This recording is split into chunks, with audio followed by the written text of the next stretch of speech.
Welcome to It's Not Really About Dance, a podcast on all the things we're learning about raising healthy, happy, and wholesome kids and teenagers in today's world through the context of competitive dance.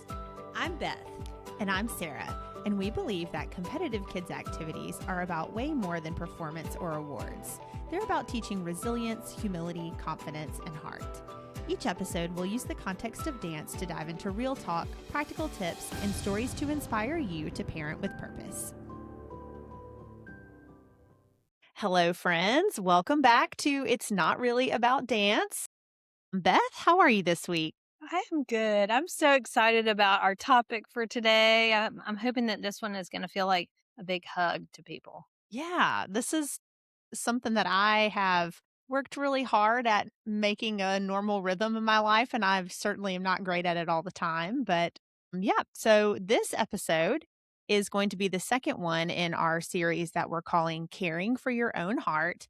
And today we're going to be talking about finding healthy rhythms between rest and work as you're parenting your competitive kids, or even if you are just a coach or a teacher in some way, what that looks like for you. So most of us have a natural tendency to maybe swing really hard one direction or the other. Maybe you're really driven and productive and you have a tendency to struggle to find time for rest, or maybe you're the opposite. Maybe you have more of a laid back attitude and kind of go with the flow about things, and making yourself be productive is a struggle. But in reality, finding a balance between those two things is actually what makes this sustainable for the long haul so that we don't burn out or find ourselves really, really stressed. So, we're going to explore a little bit about what that looks like in our lives personally, how we found those rhythms, certainly talk about mistakes we've made, because, like I already said, this is something that I am still working on doing consistently.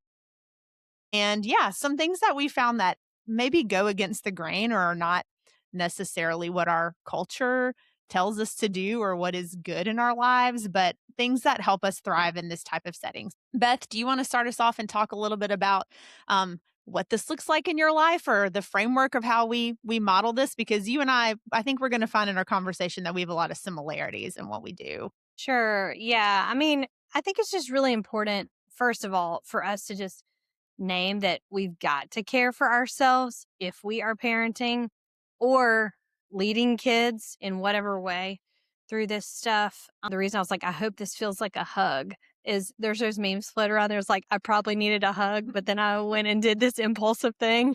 Which probably costs a lot of money. Yes. So think our hope in this is that this would be the hug that gives you some peace and some, maybe a little bit of direction. I don't know. Or maybe reassurance that what you're doing is okay, or you're on the right track. Yeah, I think, balancing resting and working, it's really easy to get off track with that. And I think the times that I've gotten off track have been the times in my life that I've gone, I just need to quit my job. Something needs to give. And that might be true sometimes. There are times that we're supposed to do that. But my boss has actually listened to one of these episodes. So on the off chance that he's listening to this, hey, thanks, man. I'm about to share a bunch of stuff that you've taught me along the way. It's just one of those things where sometimes what needs to change is a setting, but a lot of times what needs to change is our own hearts and our own framework for what's going on around us. And in this competitive world, it's really easy for us to get sucked in, I think, if we're not paying attention to just moving at the pace of it and missing this stuff, like keeping this balance in ourselves. Well before we were doing anything competitive dance in our family, I learned that I needed to kind of claim this in my life. And it comes from, for me, a biblical authority. And we've shared before that that's something that does have authority in our life. But I think the principle of this is just healthy in general. And it's really just that this concept of letting our work and our productivity flow from our rest instead of the reverse. So starting ourselves fueled up for what we need to do, as opposed to just go, crash. when we live in that mindset of go, go, go and crash, I feel like we're always tired. Mm-hmm. Whereas if we're like claiming where are our fuel up moments, I need to fuel up because I have some hard work ahead of me. We can work in a lot more healthy way. I don't know. And Have you seen that? Yes, for sure. And I think one thing I've learned in this is that a fuel up for me looks different than it does from you or from my family. Yes. A fuel up doesn't mean that I spent the whole day laying on the couch watching Netflix. Like maybe I did some of that, but it's anything that energizes you and reinvigorates you. And like I love to clean out a closet. And so if I am resting, that might look like I'm organizing something in my house because that like gives me peace and makes me feel energized and refueled and like ready to tackle the next thing. But for some people, it might just look like physical rest. For me, it's mental rest because my job is so mental. Probably same for you too. Definitely. But I think probably people whose jobs are more physical, and I think about my kids in this too, because like, especially with dance, like they are dancing every day, moving their bodies. They are physically tired, especially after a competition. Like their refueling looks like physical rest. But for me, it looks like mental rest. Yes. And it can change like seasonally too. I mean, my job is mostly mental, but I have certain times of the year that I'm very on my feet with a lot of people doing a lot. And if that's the case, then I might just go be in a hole and binge watch a show for a day. Yeah, You know? Like sure. whatever works. Yeah. It doesn't have to be the same thing all the time, is what we're saying. Yes, exactly. So anyway, this is honestly, it's just the way our bodies are designed, though, that like we are not Edward Cullen. We cannot just be awake all the time. All the time. Yes. I don't want to be. Yes. So this is like we live on an earth that rotates. We have light and dark science lesson, guys. Science lesson. Light and dark. Even if you live in Alaska, you got some heavy duty blackout curtains to give yourself time to sleep because our bodies are made for that. And so obviously we're built to every single day have downtime and uptime. And so that's really important. Also, just the concept of Sabbath is really important to us. And it's something that dates back to Jewish tradition, ancient from long, long ago, but of claiming like a full day every week to just not be productive. And that's something that I have had to fight for through the years. And I've had to kind of tweak and rearrange it as my life has evolved and the stages that I've been in and what we're doing as a family has evolved. So we'll talk about that a little bit today. And then also just having a semi-yearly rhythm. So this is like multiple rhythms. There's daily rhythms of rest and work. There are weekly rhythms of rest and work. And then annual rhythms of rest and work, of like claiming some time throughout the year to just shut down for maybe a full week at a time. And what that does, what that looks like, and how that helps keep us healthy. So we're just going to unpack a little bit of what that looks like practically for us in all those contexts. And again, we do not think we've got this all figured out. It's changing regularly. I've got a few, I'll probably share along the way, frontiers of like things I hadn't quite gotten figured out at this new life stage that I'm at right now with teenagers. And so I have actually done a really bad job of this recently and I'm feeling it. So yeah, I'm sure I will talk about that. It's something that like, I know I have to kind of re-examine this about every 2 to 3 years. And I will often do a little audit for myself. This is probably just my personality, but I think I asked you to do this one time to like track a full week. It's very enlightening. If you have never done this, it's a great idea to do. So just carry a little journal around or use your notes app on your phone or whatever. But tracking a full week of how you spend your time, like, and figuring out how much of it is rest, work, engaging, and disengaging. And we'll talk a little bit more about what that means as we go today.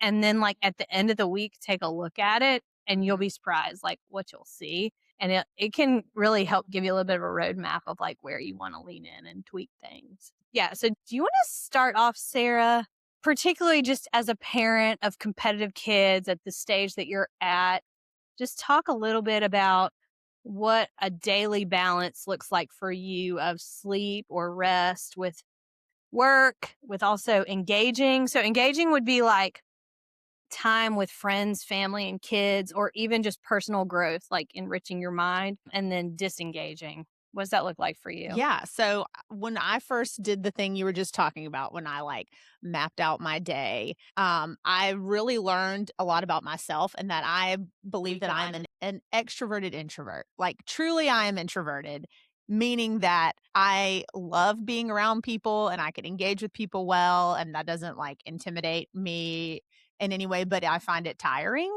And so I have to recharge when I have been on with people, and my job is being on with children for 8 hours a day. I think some of this is also like you and I are the same Enneagram number. We'll probably do an Enneagram episode somewhere later along the road.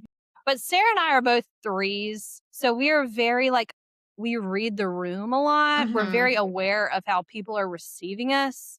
So that takes a lot of mental energy. So while you have the energy to be with people, it also can be draining because you're like reading their responses all the time. Yes, for sure. So my daily rhythm, I really have to prioritize the disengaging. When I was looking at how I was spending my time, like such a huge chunk of my day was spent engaging with people at work and then immediately coming home and needing to engage with my family. I was not doing a good job of making time for myself daily to disengage and not be productive. So the rhythm that I attempt, and I'm saying attempt because there are plenty of days in the week that this does not happen for me.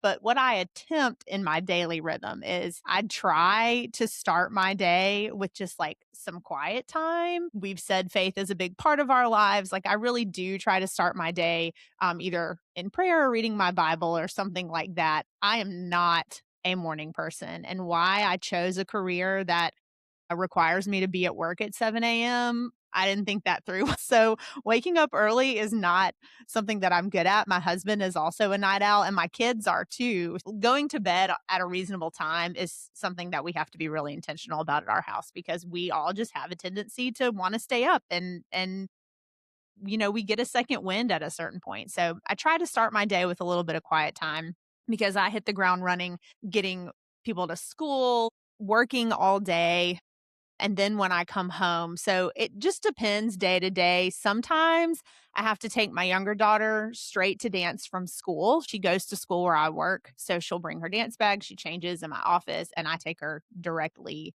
to dance. But I just try to find little pockets of time in my day wherever I can for mental rest. Sometimes that is just the 25-minute drive from the dance studio back to my house when no one's in the car with me. When I've dropped one kid off and I'm going to pick up the next kid, I might, depending on my mood, I might listen to a podcast. I might blast some music and sing along, or I might drive in total silence for that amount of time. But I try to find little pockets where I mentally know that I need a break to disengage for a little bit of time. Our evenings look a lot like what most people's evenings look like. My husband and I kind of tag team back and forth between driving people places and picking people up and whatever responsibilities we have for that day. But one thing we really protect in our house is after our kids are kind of settled. I mean, they're an age now where we don't like put anybody to bed, so to speak, anymore. We'll say goodnight. But my husband and I make time to just like watch a TV show together. We have this is so weird. I don't know that anybody else does this, but we like take turns picking a TV show and then we'll watch the whole season and then it's the other person's turn to pick. And we actually track and log this in a shared note. We have like, I love it. 17 years, probably more than that, because the time we started when we were dating, like we so wrote it down. sweet. Yeah, but we have probably 20 years worth of TV shows that we have watched together. And we like have this star system of like, did we love it? Is it a favorite? Or we'll strike through if like one of us bailed on it and the other one finished. It's kind of insane, but That's so fun. yeah, we have a record of all the stuff we've watched. Yeah, we've done that in seasons, but I'm gonna be honest, like in about the past 6 to 12 months, we haven't been watching stuff together because I turn into a pumpkin at about 9:30 p.m., but yet we got kids that get out of dance at that time. So my husband often does the last dance pickup of the night. And by the time he gets home, I'm like in my pajamas in bed. But our oldest will want to like chat with him. Like I kind of get morning chat time with her more or driving to dance, but he gets like the evening time more with her. And there are some things that they are watching together. Like they've watched some Marvel stuff and some Stranger Things, which are not really my style as much.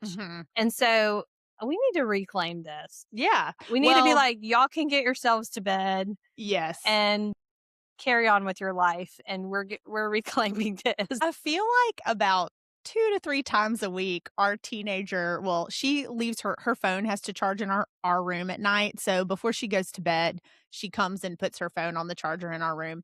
And a couple times a week, she will just like hop onto the bed with us and just wants to talk. Like she just will talk about her day or whatever nonsense is going on at the junior high school and that kind of thing, which is really sweet time that I treasure with her, even though sometimes we're like, we've watched 4 minutes of our show and we had to pause it because you chose to come in right now. But I know that she won't always want to do that. So that does interrupt our time a little bit. But I try to just be flexible in my daily rhythms and know what I have going on that day and make sure that I am making some amount of time, even if it's just 20 or 30 minutes, to either on the front end of my day, get up a little bit early so that I am, like you said, like working from my rest rather than crashing at the end of the day, or when I realize I have a few minutes to myself between driving someone somewhere, or if I randomly find myself at home by myself for a little bit of time, like not using that as time to switch the laundry over or clean the kitchen, like just taking a minute to rest. That's kind of how I structure my day. I know that that's not really the same every single day, but I just try to go into it with the same mindset of just being aware of what my time is going to look like. What about you? What's your daily rhythm? Yeah, like I think I figured out pretty early on when I was doing the tracking thing that like a healthy balance for me, and I've shared this with a number of friends who've kind of said they resonate with this and it seems to work pretty well. So for anyone that this benefits, is a good rhythm for daily is like 8 hours sleep, 8 hours work, 4 hours engaging, and 4 hours disengaging. And often when I track my time, what can get off for me is I'm too high on the work and the disengaging. And I'm stealing from my sleep or my engaging time. So basically, like, I mean, I do need like 8 hours sleep. Some people can do 6 or 7 and be fine. And that's awesome. I can maybe get by with like 7, but then I have to ease into my day. And so I do that. So I naturally wake up early. That's just like the way my brain works. So I'll wake up early and I like to ease into my day with some quiet time, like you said. And a lot of times in that case, I've gotten, 7 hours of sleep or whatever. It's fine. Or like, but I need like a good 8 hours of sleep/rest for me to feel good going into my day. And I think when I'm not getting that, I will feel off, and often if I'm not getting that, it's because I spent too much time working or disengaging. Yeah. Like if you've ever stared at a screen and then all of a sudden been like, oh, it is so-and-so time, way too late. Why am I still looking at my screen here? Like that will eat up your rest. And so I had to kind of realize that like the disengaging can get skewed really fast. I mean, we need that. Our brains need to be able to slow down at times and not be on. But also, if I'm like driving around in my car and I forgot there was a kid in the car, like that's what disengaging can look like to me sometimes. It's like mindlessly driving or scrolling, even just like standing in line at the grocery store. Those are disengaging times. You're not using your mind. But because my life is driving people everywhere, I realized several years ago that my disengagement time was way too high. And I need to find a way to enrich that in a different way so that I don't become a shell of myself. And so one thing that I've done is that was several years ago. Honestly, when my disengagement is too high, I find myself feeling more anxious. Yes, I Like, totally get that. I'm like, you get thoughts swirling Uh-huh. because you're just like on your own. And all you the time. overthink. Yeah.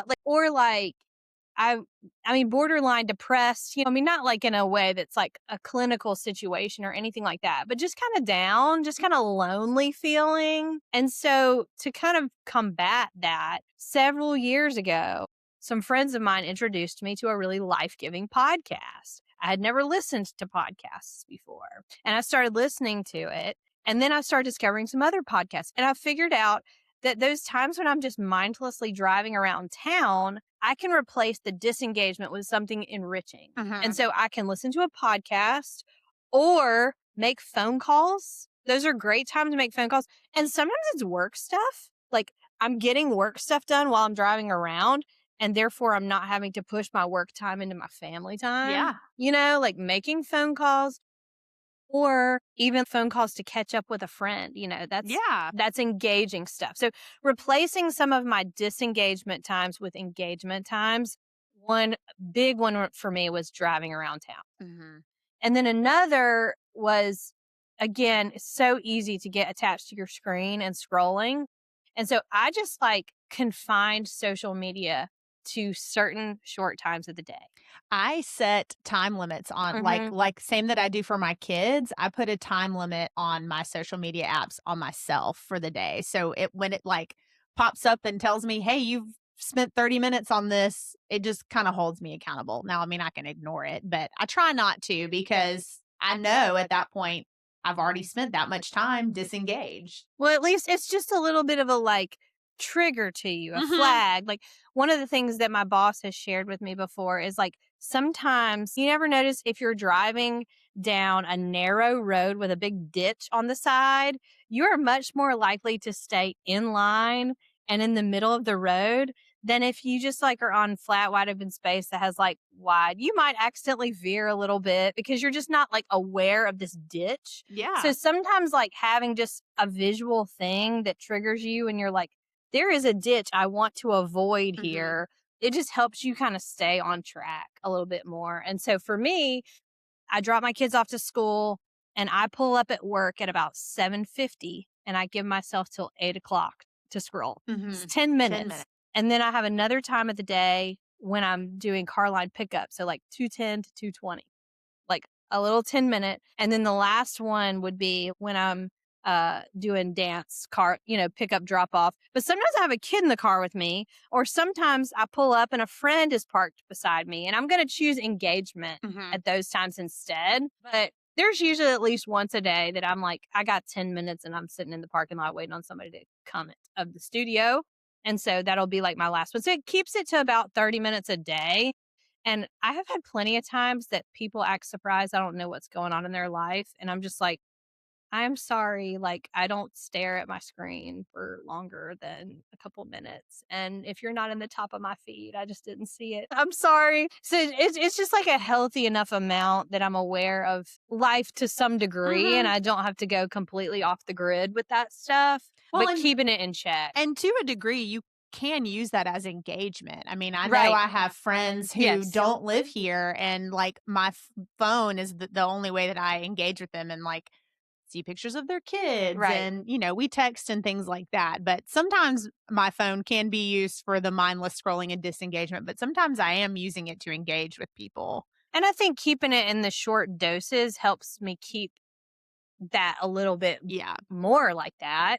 And permission to disengage sometimes with it. Sometimes we just need We that. need that. You pulled up beside me at the dance studio yesterday and you were like, "What are you doing here?" And I was like, "I didn't have any errands to run and I didn't want to drive all the way home and back for just an hour. So I'm scrolling on my phone. Yeah. I'm giving myself permission to do this right now." And that's what I was doing. Totally. You need it at times. And another thing that I've done also, so that's like the kind of getting the disengagement in check. So like I said, the other one that can get out of whack is too much work time.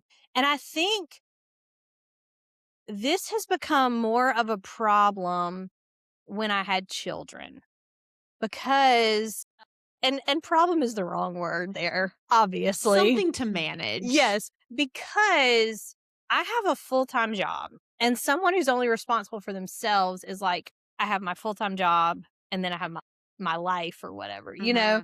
But when you have humans that you're responsible for, as much as it's loving work, maintaining your household is work. Yes. Which is why it is very worthy cause for people who are stay-at-home parents, and that is their whole job. Like, that is a full-time job. Yes. Absolutely. So for our family, though, I had to learn this when my kids were little, that like keeping everyone alive has to happen, but is work. But I also have a full-time job. So if I'm working 8 hours a day, you know, that 8 hours sleep, 8 hours work, and then I'm also working another 4 hours at home, I'm gonna be exhausted. Yeah. So we've done a number of things through the years, as every family does. I mean, we don't need to like go through all the exhaustive, but there have been a number of things that we've done as a family that we've been willing to invest in to help keep our life in balance in those kinds of ways.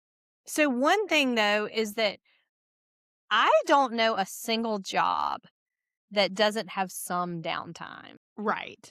As Like, they should. That is why the concept of like water cooler conversation is a thing. You know, when I was teaching, people would come pop in my room and just want to talk about whatever all the time. And I would sometimes look up and it had been 45 minutes and I had been intending to do lesson plans. And instead we just talked about this person's life. And usually it was a very valuable and worthy thing to have a conversation about.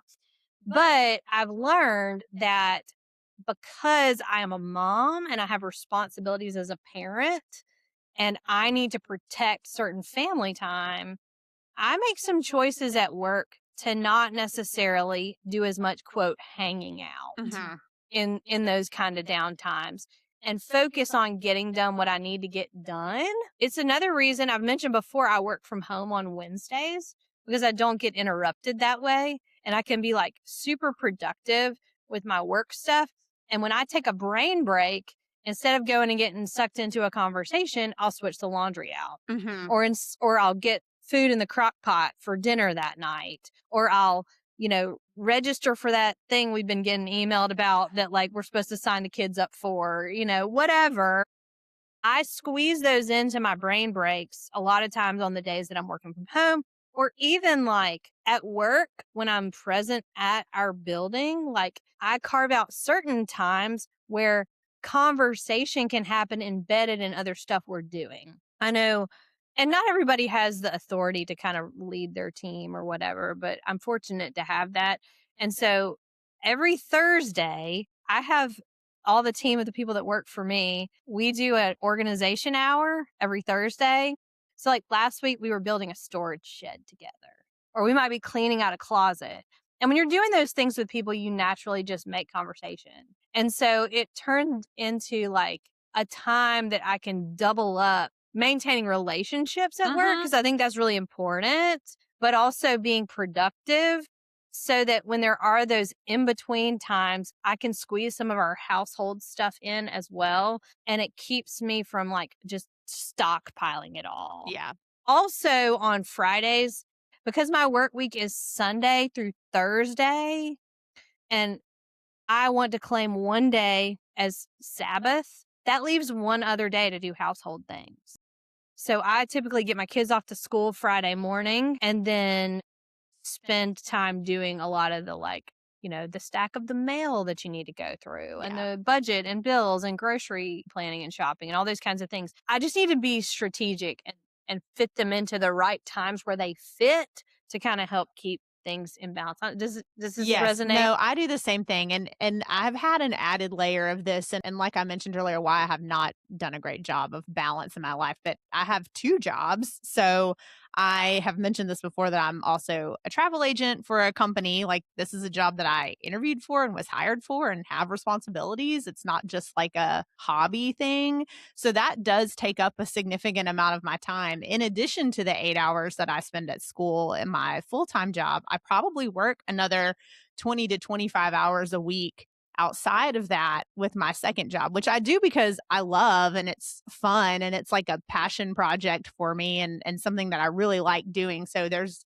so much value and why I make the time for it in my life. But yes, I have to find little pockets of when the housework and the grocery planning and things work. But that falls, for me, that falls more into my weekly rhythms, which we're about to talk about in just a minute and what that looks like. But I have to compartmentalize it that way weekly because I do come home and work another several hours on my computer doing planning and talking with clients and quoting and that kind of thing, which is like a whole nother mental load. Again, one I enjoy and don't find that taxing. Like that, I'm not going to say that it fuels me necessarily, but it's because I'm choosing to do it and it is fun to me that doesn't carry the same mental load as like mopping my kitchen necessary.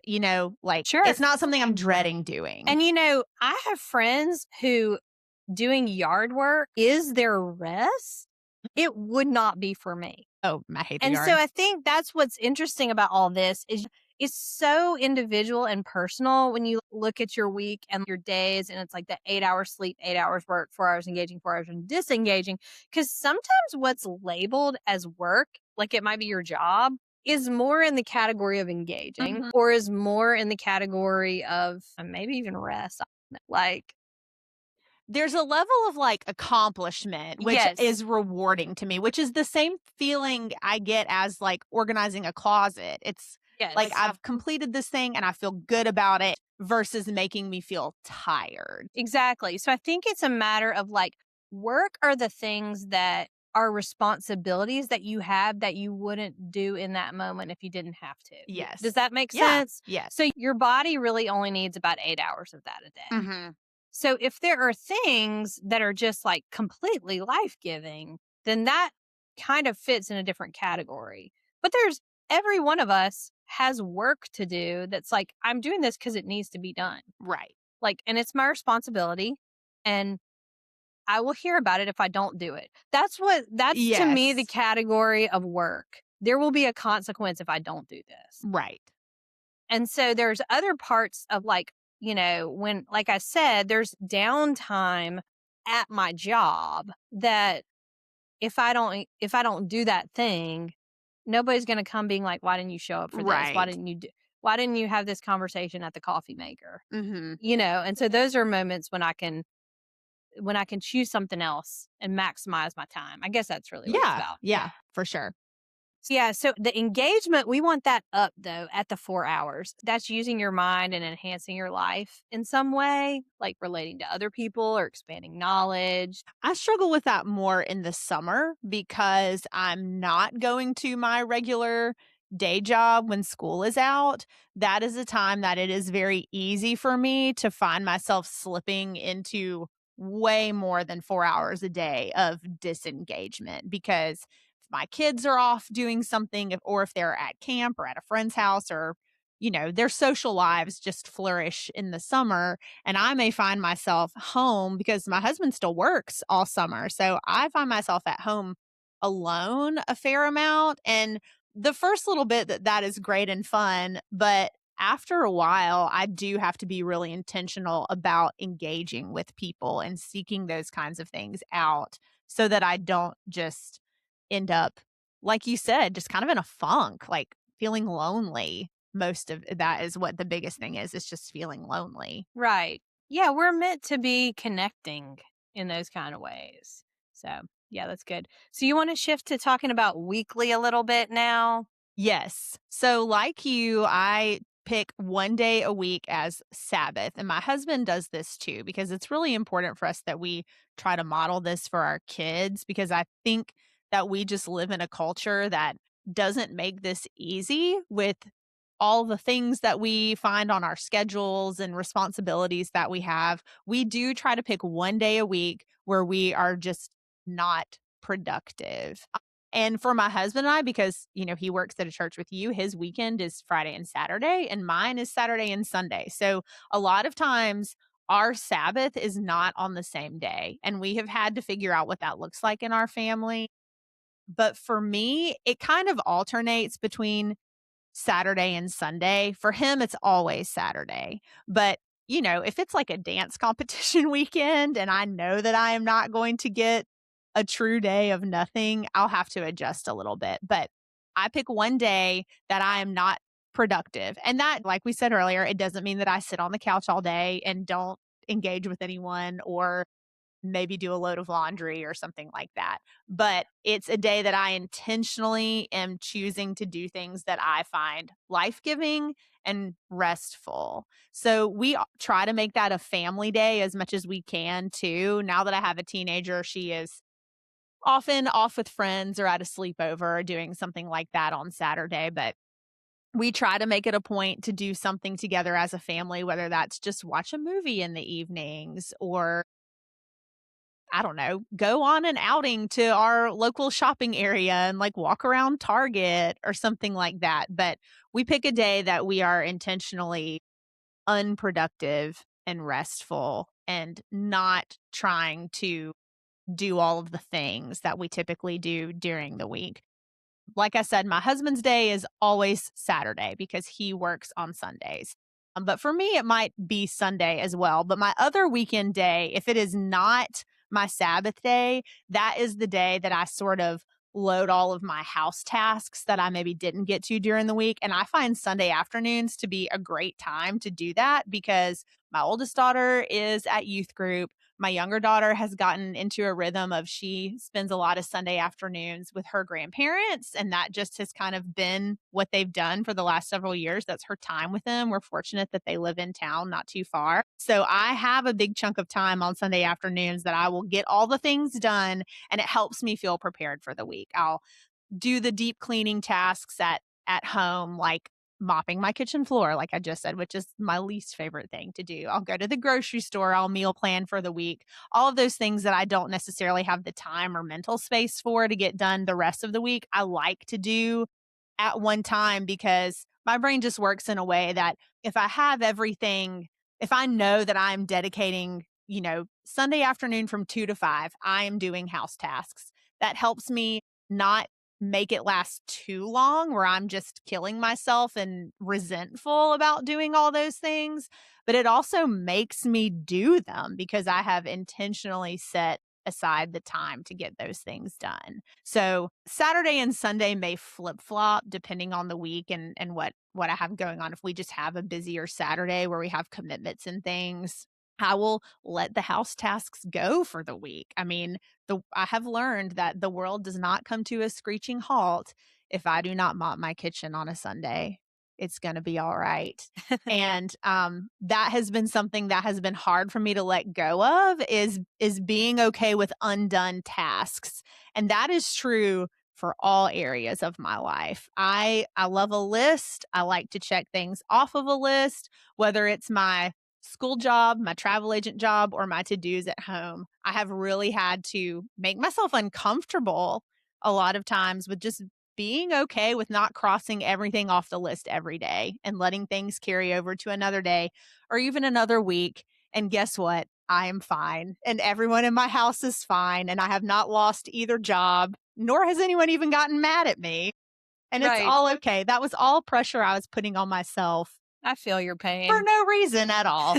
So embrace the undone tasks. It'll be fine. Yeah, we're just wired so much the same. Like we like to create deadlines that nobody is asking of us. Right. Absolutely. Yes. Okay, so for me, I just, I learned a while back this concept that the Lord can do a lot more in 6 days than I can do in 7 days. Yes. And sometimes I don't want to believe that. Yeah. And so the more I've sunk into that, though, the more I have just felt like alive and free and able to do. It's crazy. I get more done when I live in that way. Yes.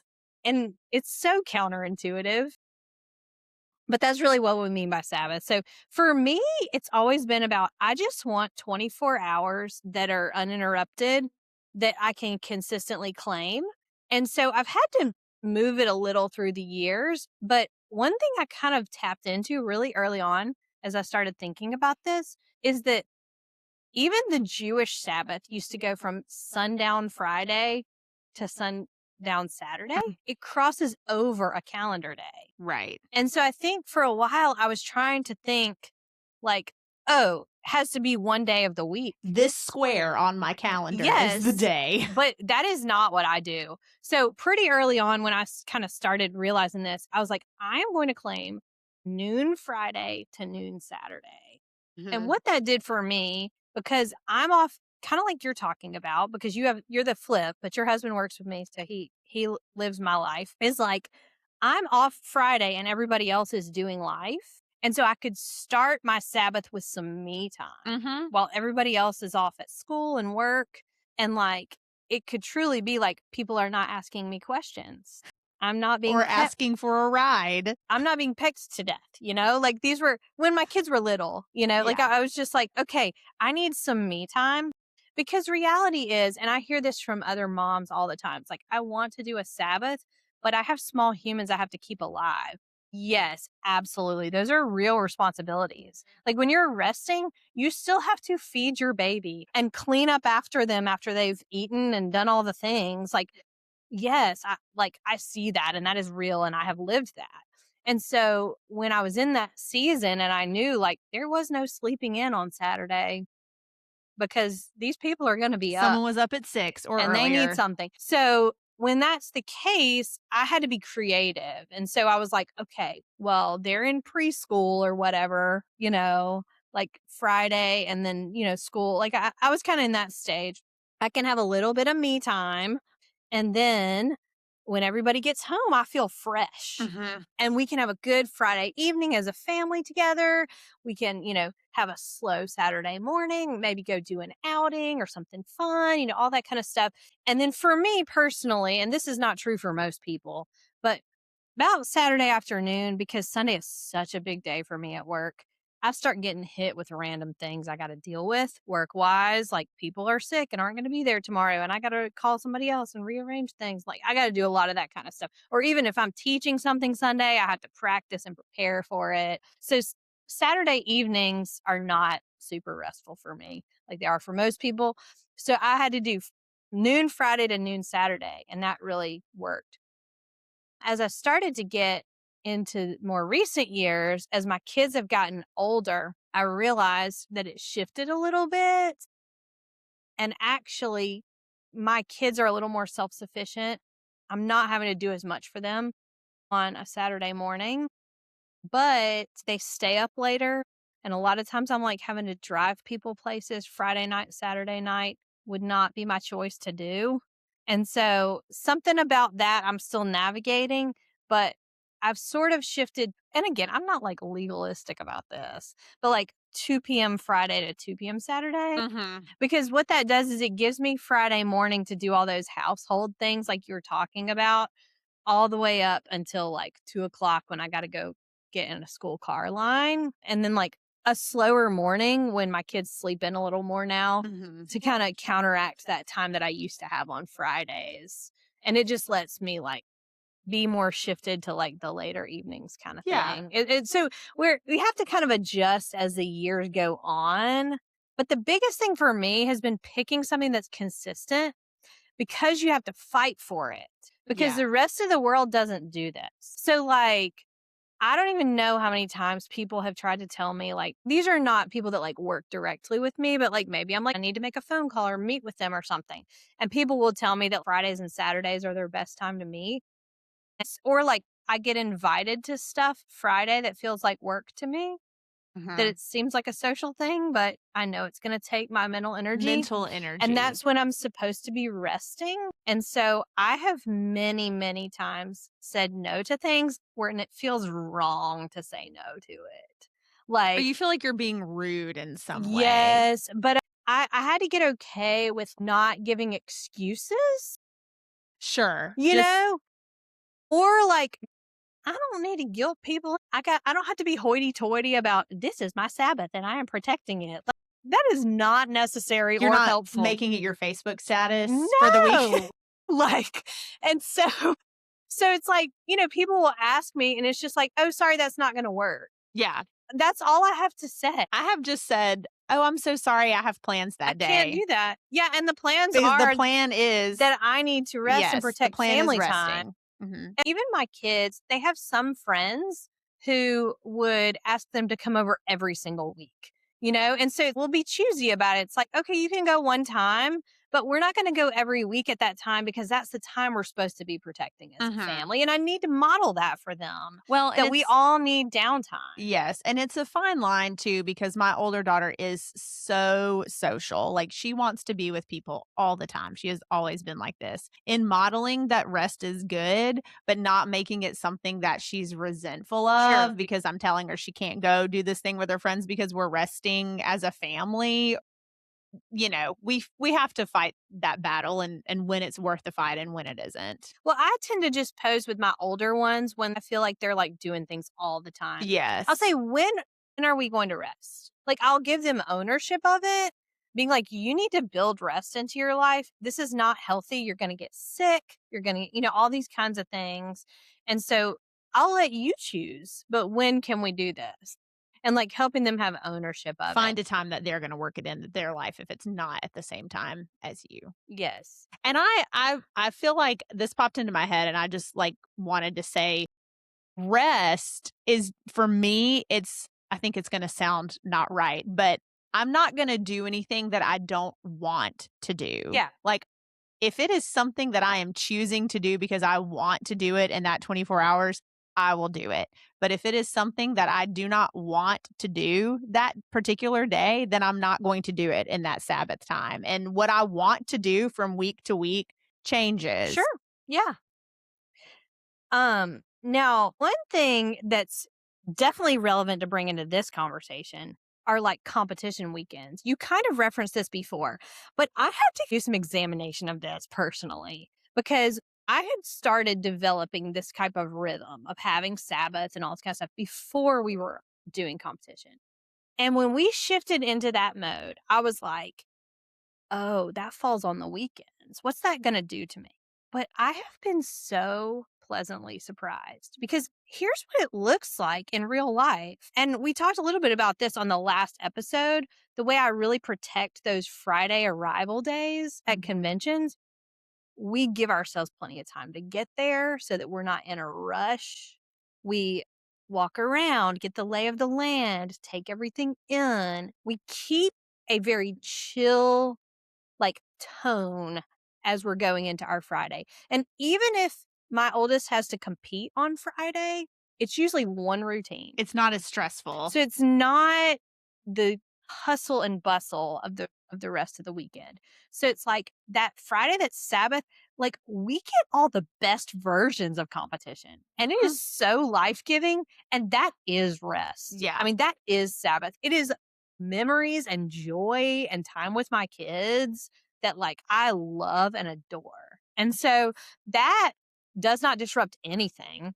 Right. And then Saturday morning, like they're in classes. we drop them at classes. I go get some coffee with some other parents. Mhm. That's super life-giving for me. I take a long, slow shower with nobody in the hotel room, fighting over the vanity space with me, steam costumes. Like that's like cathartic, like just not, it doesn't drain me. It's like, this is so sweet. We're preparing for our day. So I get my Sabbath even on a competition weekend. And then when we shift to crazy mode Saturday evening, I mean, honestly, again, this is not like anybody else, but for me, that's what my Saturdays always feel like because I'm like preparing for Sunday. Yeah. So to me, it doesn't really disrupt, but I think you have to just kind of think about it. And if you're one, and this can happen, you don't really enjoy your thing that your competitive kid is into. If that's the case, I just think you got to put a little bit more thought into like, where are you going to put some rest time for you so that you'll be able to bring your best into that. Right. And for me, it's kind of reversed because I don't often have the luxury of having half the day Friday. I have to work that day. So I sort of think of it as a reverse Sabbath, that it's midday Saturday to midday Sunday is going to be really crazy. But to me, that is more physical work. Like I am physically lugging all of our stuff to the car by myself sometimes on Sunday afternoon than it is mental work. And I can kind of adjust accordingly, but I can take the Saturday morning part of the time, like you said, and have my rest time where I'm leisurely getting coffee with a friend, taking a long shower. And then Sunday afternoon, once they're wrapping up or once we're kind of loaded and ready to go, the rest of the day is pretty chill. So it's like I still am getting those 24 hours of rest. They're just not necessarily continuous on those weekends, but that still works for me. Yeah. Like, that's the thing. If we try to box this in too much, we're going to stress ourselves out more. And it feels like something else you're failing at when that's not the Right. intention. No, but I will say, like, when you decide to do this, everything is going to be stacked against you. You're going to Mhm. get hit with all of these things that are coming at you, and you're like, oh, but wait, but that interrupts. And so tweaking it along the way until you can make it your normal, because I think everybody has a like wartime season at work when it's not Mhm. going to happen. I mean, I don't know a single job that doesn't have a crazy season. Mine is July. We like launch all new things in August. So July, I'm like recruiting all the people and training them and like creating structures for the new year because you want like all the new rollout, clean stuff, charts, all that Yeah. stuff needs to look good. So July is crazy time for me. And I'm meeting with people at weird times, eating a lot of fast food, unfortunately, just like in between all the things. Wartime is eat when you can, sleep when you can. Yeah. But that is not all year. That's not your regular rhythm. So I might not get my Friday, Saturday during the month of July. Mhm. But what I counteract that with, and this is a good segue into our like annual rhythms, is so your Sabbath should be something that you can do most of the time consistently. So pick a time that you can count on your fingers the number of weeks it's going to get interrupted or whatever, surprisingly. Mhm. But most of the time it works. But the annual rhythms of like, if you have a wartime, you need to build in rest to be either a fuel up or a recovery from that. Now, I think there's a difference between recovery and crashing. Yes. Like I just know that July is crazy for me. And then my kids go back to school in August. So every like late August, early September, when we kind of have everything rolling, I will claim a little getaway for myself, either alone with my husband or this year, you and I. We did. It was so fun because August is a wartime for me too, with back to school and my job coming back on after a summer. So that worked out really well So for us. And it Labor was Day so weekend, nice. Labor Day weekend, we got away. And so I give myself a little like me time to kind of recover from that per se. But I also feel like I need to claim, and I'm sure you have some of this too. I try to pick like 3 weeks of the year that our family can completely unplug. And I try to align them with my boss and the people I work with so that we're not holding each other up. And I don't come back and have a giant to-do list because everybody else has been working while I was gone. So anytime I hear like the people that work with me are taking a week off, I'm like, oh, does that work for me too? And some of them are natural places, like often spring break, because also these are times that the dance studio is not doing anything. Mhm. So the kids aren't missing that stuff either. So spring break, the week after Christmas for us. And then usually early summer, we can pick a time, and so and at least one of those, and this is, again, not everybody operates this way, but for me, at least one of those 3 weeks needs to be a non-travel week. Yeah. It's a down week that we kind of unplug, but we don't go anywhere. So we did that right after Christmas this year. We didn't travel at all. We cleaned our garage, our closets in like a good way, not like this is work, but like, yay, we're getting our life back together. Yeah. And we played tourist in our hometown while crowds were low, and we watched movies and played games and all that kind of stuff. And then the others can be vacations, if you want them to. But making sure we build in some weeks through the year that we just completely shut off and tell all the people you need to, I will not be answering my emails. Leave me alone. Yeah. Same as you. I mean, August is a wartime for me in school job. And then I'm just sort of coming out of a wartime season with travel agent job is January because everybody gets together with their family over the holidays. They start wanting to plan trips. And then it's a great thing, but we are just inundated with requests and quotes and people wanting to travel and things like that. So, I mean, there was one night right after school started back in January that I stayed up until 1 a.m. just like having to respond to people Wow. and complete tasks and do things. So same as you, I knew that was coming. I knew it was going to be a really tough time. I'm just now kind of coming out of it and getting back into a regular rhythm. But spring break is coming up. And so that is going to be my big like unplug, rest, reset celebration from like coming off of this really busy season for that, because no school, no dance, and I'm just going to do what I need to do. And I'm lucky that I have a lot of other travel agent colleagues who we help each other in this way. If we're taking vacation time, that will help respond to client needs and things like that so that we can really unplug, which is really, really awesome.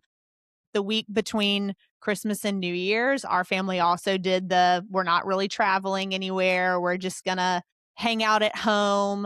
And then we pick a week in the summer. This year is actually new for us because our church camps for both of my kids are lining up on the same week. I know this does not work for you because you have to go to camp. Yeah, I But was actually going to ask you if you were signing your younger one up for Yes, camp it's because on- I'm in charge of that and she's not on the list it is yet. it is on my to-do list today. But so my husband is in a new position this year at church. So this is the first year that he is not also having to attend a youth camp. So we have found ourselves with a week that both of our kids are gone. And so I'm trying to figure out like maybe we take just a little trip, the two of us somewhere, nothing crazy or far or expensive, but that's going to be our like third kind of week for the two of us to just sort of rest and unplug. So good things to look forward to, especially when you're in those tough seasons when you know you have some rest coming. Yeah, that's perfect. I love it. Okay, well, Beth, since it is not really about dance, what is it really about for you this week? We've done a good job today of not really talking about dance. Yeah, we did. And I have a lot going on right now. I could say so many things. So I'm just going to pick one. So probably for me right now, I'm teaching someone to drive. That's big. Yeah, my oldest turned 15 recently, so we're in that phase. Did she get her of permit doing yet? driver's Well, so we have to go actually take the test at the DMV. Her birthday fell on it was an open day a couple of weeks holiday. ago. Yes. And so it wasn't like we were going to go the day of her birthday anyway. And then we've just been kind of like, yeah, when are we going to get around to that? Do you have to make an appointment to go do that? You can either make an appointment and it can be like up to 2 months out, or you can rope drop it, like show up at 6:30 a.m. I went and did this when I got my like star driver's license. I'm going to do that this year. Recently. You go like at 6:30 a.m. and line up and they open at 7. But they have a really good system of I hope most DMVs are going this direction because it's very nice. It's like a virtual queue that they project on the screen and you see where you are in the list and like how you're progressing. So you feel like you're making progress. Yeah. Like you're watching you're not just like waiting endlessly hoping you're for someone watching, to call you know your name. number, you're watching people chip away at it. And like, I just brought my laptop and I think I was out of there like in 45 minutes when I went and did that. So I told her, let's pick a day that if you're a little late for school, it's not going to be devastating. And I don't have an early meeting in the next couple of weeks and we'll do that. But I've been just kind of bringing her up where I work and fiddling around in the parking lot because we're not like on roads that way. Because I knew as soon as she gets her permit, she's going to want to go on roads. And I'm just going to say we are not ready for that yet. Hard, absolutely not. You don't realize how many things you're doing while you're driving. Yeah, that just comes second nature when you do it all the time. Like a week ago, she made a comment. She said it to my husband. I was like, your emergency brake is still on. She goes, there's an emergency brake? We've already done 2 driving lessons at this point. And I'm like, oh, another thing I have to tell her is what's the emergency brake? And like, I realized the first day as we're driving around, I didn't even show her how to adjust the mirrors. I was just like showing her literally how the pedals work, that you like move your one foot from one to the other. Yes. Instead of putting one foot on each, and like, how do you change Which it? is how my mother-in-law drives. How do you change it from drive to park? And even just the fact that like easing off the brake does make it move. You don't need a lot of gas. It's just doing Yeah. a lot of like jerking. Like we're just getting a feel for how the car works at this point. I had backed into my driveway for something several months ago, and my daughter happened to be with me, and she was like, "Can I drive the car?" And she's only 13, and I was like, "I mean, you can, like, roll it forwards in the driveway, that's fine." And so she got in, and I, like, showed her how to put her foot on the brake and put it into drive, and she took her foot on off the brake, and it moved forward, like, 4 inches, and then she stomped back on the brake, and Panic. she went, "Ah, it moved!" And I was like, Right. "Yes, that's what it does." There's a lot of power that like they Yeah. realize all of a They sudden. don't know. I'm like, but I'm also like, now I notice a different awareness when you're like pummeling me with a million questions from the back seat while I'm trying to drive in And traffic. concentrate. And like, now you realize all the things going on in my brain Yeah. when I'm like also managing humans. A new respect for what it takes to drive safely. Yes, yes. So it's fun, you know, and A milestone. she's having a great time and she's like, I'm ready to do another lesson. And That's I want us to get plenty of practice in this year so that when she turns 16, I can just be like, not worried she's about confident. it. Yeah, exactly. So, yeah. What's it about for you? Well, unfortunately, this week has been about germs for me. We have just been on a slippery slope of sickness. You know, as kids do, they come back from youth retreat events and they have all shared the crud. So we have strep and flu at my house, and only my older daughter has it right now, and I'm hoping to keep it that way. But just the managing of her being quarantined in her space and my younger daughter not being in her space, and they share a bathroom. So if either one of them is sick, we'll let the non-sick one come and use our bathrooms. We just have 2 bathrooms in our house. So I'm now sharing my bathroom with a 10-year-old, which is so much fun, and just Lysoling everything. Yeah, my 11-year-old asked to have your 10-year-old over this evening. And I was like, how about maybe there's a lot of germs floating around over there? We'll just like ride it out for a week. Yeah, that's probably wise. Let's just wait and see how it all falls. But luckily, she's got some medicine now, and hopefully, we're on the upswing. And knock on wood, nobody else gets the crud. I think I got overconfident over Christmas when like everybody we knew was going down with the flu, and I was like, "We got our flu shots. We're fine." And then, you know, Famous last word. famous last words. It just was delayed, but here we are. So, yeah, 'tis the season. And this is another benefit of us not having competition, because many years we have had a competition this weekend, Mhm. and she would not have been able to go had it been a competition weekend. So, a blessing in disguise. Totally. Yeah. Yeah. I wonder if having springtime, it'll be interesting. I haven't really paid attention to the germs in the springtime because it hasn't been as impactful to us. Right.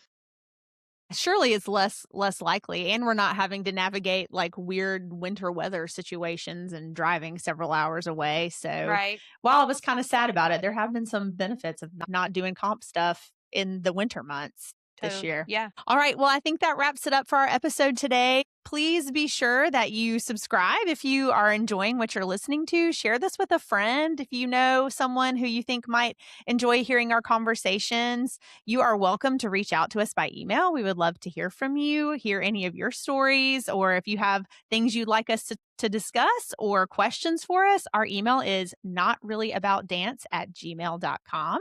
Follow us on Instagram at notreallyaboutdance. And our next episode will be from our phase series, and it's going to be about how each phase handles a competitive weekend event. So that's it for this episode. We'll see you next time. Bye. Bye.